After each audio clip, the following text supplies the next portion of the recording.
എറണാകുളം എളമക്കരയിൽ പിതാവ് കൊലപ്പെടുത്തിയ 6 വയസ്സുകാരിക്ക് നേരെ ഉണ്ടായ ലൈംഗിക അതിക്രമത്തിൽ കൂടുതൽ മൊഴി രേഖപ്പെടുത്താൻ പോലീസ്. പീഡനവിവരം മറ്റാർക്കെങ്കിലും അറിയുമായിരുന്നു എന്നതിൽ ഇപ്പോഴും വ്യക്തതയില്ല. അതിൽ വ്യക്തത വരുത്തുമെന്നാണ് പോലീസ് പറയുന്നത്.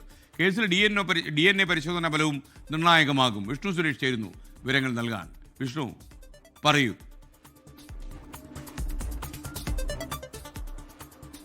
Good morning. ഈ എളമക്കരയിലെ 6 വയസ്സുകാരുടെ പീഡനവുമായി ബന്ധപ്പെട്ട് അന്വേഷണത്തിലേക്ക് കടക്കുകയാണ് എളമക്കര പോലീസ്. ഈ കുട്ടിയെ ആര് പീഡിപ്പിച്ചു എന്ന ചോദ്യത്തിന് ഇപ്പോഴും ഒരു ഉത്തരം ആയിട്ടില്ല. പശ്ചാത്തലത്തിലാണ് കുട്ടിയുടെ അധ്യാപകരെയും അതോടൊപ്പം ഒപ്പം പഠിച്ചിരുന്ന സഹപാഠികളെയും ഒക്കെ അവരുടെയൊക്കെ മൊഴി രേഖപ്പെടുത്താനുള്ളൊരു തീരുമാനത്തിലേക്ക് എത്തിയിട്ടുള്ളത്. കുഞ്ഞു കുട്ടികളാണ്. കൗൺസിലറുടെ സഹായത്തോടു കൂടിയൊക്കെ മൊഴി രേഖപ്പെടുത്താനാണ് ഉദ്ദേശിക്കുന്നത്. ഏതെങ്കിലും ഘട്ടത്തിൽ കുട്ടി ഈ പീഡന വിവരം ആരോടെങ്കിലും പറഞ്ഞിട്ടുണ്ടോ എന്നുള്ളതാണ് പോലീസിനുള്ള ഒരു സംശയം. 1 വർഷമായി കുട്ടി പീഡനത്തിനിരയായി എന്നാണ് പോസ്റ്റ്മോർട്ടം റിപ്പോർട്ടിലടക്കം വ്യക്തമാക്കുന്നത്. ഒപ്പം മരണത്തിന് തൊട്ട് മുമ്പ് ആ മണിക്കൂറുകളിലും പീഡനത്തിനിരയായിട്ടുണ്ട്. പക്ഷേ ആരാണ് പീഡിപ്പിച്ചതെന്ന കാര്യത്തിലൊരു വ്യക്തത വന്നിട്ടില്ല. അതിലേക്കുള്ള അന്വേഷണത്തിലേക്കാണ് പോലീസ് കടക്കുന്നത്. അന്നത്തെ ദിവസത്തെ CCTV ദൃശ്യങ്ങളും പോലീസ് സമാഹരിക്കുന്നുണ്ട്. കൂടാതെ തന്നെ ഈ കേസിൽ കുട്ടിയുടെ പിതാവിൻ്റെ DNA സാമ്പിളുകളും രക്തസാമ്പിളും ഒക്കെ അയച്ചു കൊടുത്തിട്ടുണ്ട്. അതിൻ്റെ പരിശോധനാ ഫലവും ഏറെ നിർണായകമായിരിക്കും.